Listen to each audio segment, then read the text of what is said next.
ED की जो सक्रियता है, वो तीसरा समन तो इग्नोर कर दिया अरविंद केजरीवाल ने। ईडी की सक्रियता सीटों के बंटवारे से तो नहीं जुड़ी हुई कहीं कि गठबंधन मत कर लेना कांग्रेस के साथ? बिल्कुल, आपने बहुत अहम सवाल संदीप जी, आपने अहम सवाल पूछा, लेकिन मैं आपको पहले एक करेक्शन कर दूं। ईडी के समन को केजरीवाल जी ने इग्नोर नहीं किया है।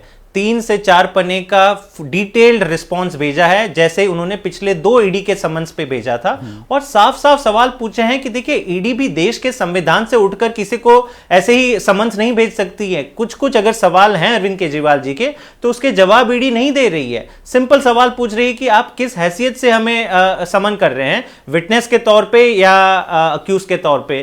क्या आप हमें आम आदमी पार्टी के कन्वीनर के तौर पे बुला रहे हैं या चीफ मिनिस्टर के तौर पे? अगर ईडी में इतनी ट्रांसपेरेंसी है, मतलब नहीं मानेंगे तो जेल जाएंगे, मान जाएंगे तो जेल जाने की जरूरत नहीं। 2 सालों से 2 साल नहीं, बात वो नहीं है संदीप जी। 2 साल से जिस केस के ऊपर इन्वेस्टिगेशन चल रही है, 1000 से ज्यादा रेड हो चुकी है, तो मुझे ये बताइए कि ईडी को 2 साल के बाद, जब 2 महीने में लोकसभा चुनाव होने वाले हैं, तब अरविंद केजरीवाल की याद क्यों आई? चलिए, इस पर हमने पूरा कार्यक्रम किया था, 30 सेकंड का इंटरवेंशन, उससे ज्यादा नहीं। संगीत, जब ईडी समन जारी करता है तो संगीत कर रहे हैं इंटरव्यू। देखिए, अरविंद केजरीवाल ईडी के समन को इसलिए इग्नोर कर रहे हैं क्योंकि वो जानते हैं कि सच्चाई क्या है। वो चाहते तो जाकर के कोर्ट जा सकते थे, लेकिन उनको पता है कि कोर्ट से यदि नहीं राहत मिलती है तो राजनीतिक स्तर पर शहीद होने का मौका खो देंगे। इसलिए वो चाहते हैं कि वो ईडी उनको गिरफ्तार करे, वो गिरफ्तारी ही चाहते हैं।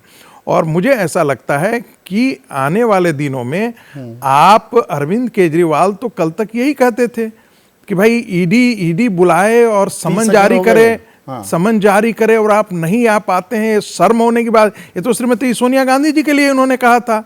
आज वही रस्सी का फंदा जो दूसरों के लिए उन्होंने खड़ा किया था, उनके गले में आकर के पड़ गई। राजनीतिक तलवार की तरह भी इस्तेमाल हो रहा है। देखिए, एक मिनट संगीत, देखिए, थोड़ा टाइमलाइन आपको मेंटेन करनी पड़ेगी, रिस्पेक्ट करनी पड़ेगी। अबे दुबे, अब पश्चिम बंगाल पर आते हैं। नहीं, अभी देखिए, बहुत सारे पेच हैं जिन पर स्पष्टीकरण चाहिए।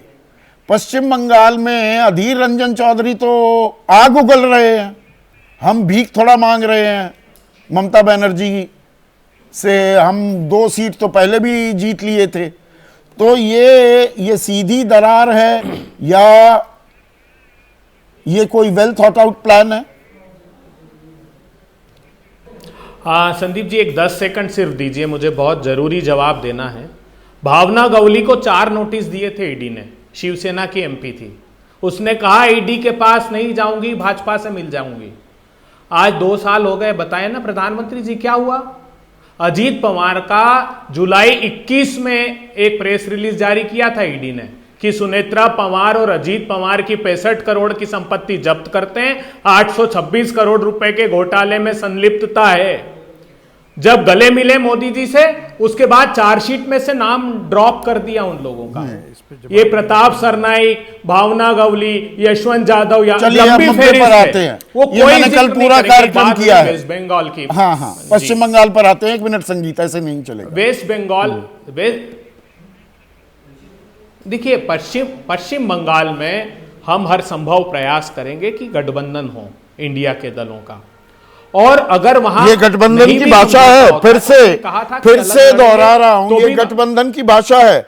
ममता जी से कौन सीट मांग रहा है? कौन भीख मांगने गया है? हम अपने दम पर चुनाव लड़ सकते हैं।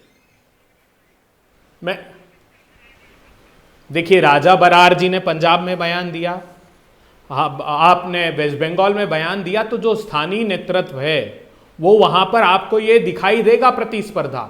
लेकिन एक समन्वय अच्छा स्थापित करने के लिए हम सब प्रयास कर रहे हैं। हमारी कमेटी की रिपोर्ट सबमिट हो गई, निर्णय तो वही होगा जो सामूहिकता से लोकसभा में आपके नेता हैं। हम चुनाव हारने के लिए नहीं लड़ रहे हैं। गठबंधन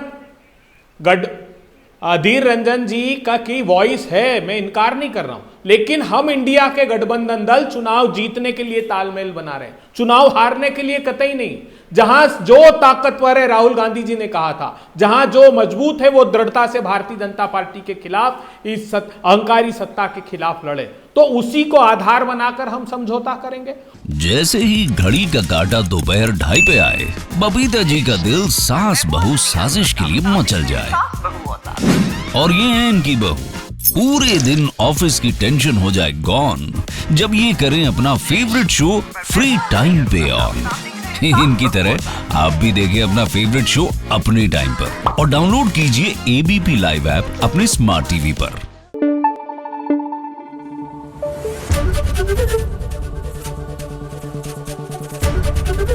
एबीपी न्यूज आपको रखे आगे।